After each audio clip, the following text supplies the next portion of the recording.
Hi friends, PG న్యూస్కి స్వాగతం. Kuwait గృహహింస నుండి రక్షణపై డిక్రీ లా నంబర్ 11/2026 ఆదివారం అధికారిక గెజిట్ కువైట్ ఆల్ యూమ్లో ప్రచురించబడింది. కుటుంబ సభ్యులు రక్షణను బలోపేతం చేయడానికి, గృహహింసను నివారించడానికి ఈ చట్టం సమగ్ర శాసన చట్టాన్ని ఏర్పాటు చేస్తుంది మరియు లా నంబర్ 16/2020ని రద్దు చేస్తుంది. వివరణాత్మక మెమరాండం ప్రకారం డిక్రీ లా సమాజానికి మూలస్తంభంగా, కుటుంబాన్ని రక్షించడానికి రాష్ట్రం యొక్క నిబద్ధతను ప్రతిబింబిస్తుంది. బాధితులకు సమర్థవంతమైన రక్షణను నిర్ధారించడానికి చట్టపరమైన మరియు విధానపరమైన సాధనాలను ప్రవేశపెట్టడం ద్వారా మునుపటి చట్టాన్ని అమలు చేయడంలో గుర్తించిన అవతారాలను కూడా ఇది పరిష్కరిస్తుంది. ఈ చట్టం గృహహింస యొక్క అన్ని రూపాలను శారీరక, మానసిక, లైంగిక మరియు ఆర్థిక స్పష్టంగా నిర్వహిస్తుంది మరియు రక్షణకు అర్హమైన వర్గాలను నిర్దేశిస్తుంది. అలాగే కేసులు త్వరగా, గోప్యంగా మరియు సమర్థవంతంగా నిర్వహించబడతాయని నిర్ధారించుకోవడానికి నివేదించడం మరియు ముందస్తు జోక్యం కోసం యంత్రాంగాలను ఏర్పాటు చేస్తుంది. Supreme council for family affairs కింద గృహహింస నుండి రక్షణ కోసం జాతీయ కమిటీని ఏర్పాటు చేయాలని డిక్రీ లా ఆదేశించింది. ఈ కమిటీలో అంతర్గత వ్యవహారాల మంత్రిత్వ శాఖ, న్యాయం మంత్రిత్వ శాఖ, సామాజిక వ్యవహారాల మంత్రిత్వ శాఖ, విద్యా మంత్రిత్వ శాఖ, ఆరోగ్య మంత్రిత్వ శాఖ, సమాచార మంత్రిత్వ శాఖ మరియు విదేశాంగ మంత్రిత్వ శాఖ ప్రతినిధులు, అలాగే న్యాయ వ్యవస్థ మరియు పౌర సమాజ సభ్యులు కూడా ఉన్నారు.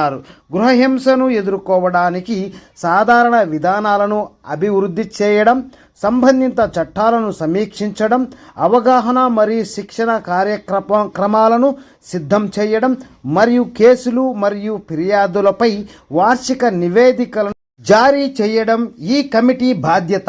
సుప్రీం కౌన్సిల్ ఫర్ ఫ్యామిలీ అఫైర్స్తో అనుబంధంగా గృహహింస బాధితుల కోసం ఆశ్రయాలను ఏర్పాటు చేయాలని డిక్రీ చట్టం కోరుతుంది.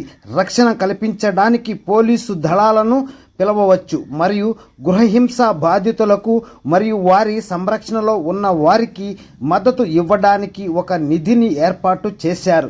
నివేదికలను స్వీకరించడానికి, భద్రత మరియు వైద్య సంస్థలతో సమన్వయం చేసుకోవడానికి మరియు బాధితులను ఆసుపత్రులు, ఫోరెన్సిక్స్ మెడిసిన్ విభాగాలు లేదా ప్రత్యేక కేంద్రాలకు బదిలీ చేయడంతో సహా అవసరమైన చర్యలు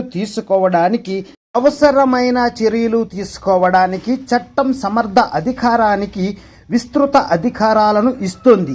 వివాదం, కుటుంబం ప్రయోజనాలకు ప్రాధాన్యతనిచ్చే నిబంధనల ప్రకారం మానసిక మరియు సామాజిక మద్దతును అందించడానికి మరియు కుటుంబ వివాద పరిష్కారాన్ని సులభతరం చేయడానికి సమర్థ అధికారికి అధికారం ఉంది. ఈ చట్టం సమగ్ర రక్షణ ఉత్తర్వుల వ్యవస్థను ఏర్పాటు చేస్తుంది. బాధితులను రక్షించడానికి కోర్టు అత్యవసర చర్యలు జారీ చేయడానికి వీలు కల్పిస్తుంది. అదే సమయంలో దరఖాస్తుదారులు కోర్టు రుసుము నుండి మినహాయిస్తుంది. గృహహింసకు సంబంధించిన చర్యలకు శిక్షలను డిగ్రీ చట్టం నిర్దేశిస్తుంది.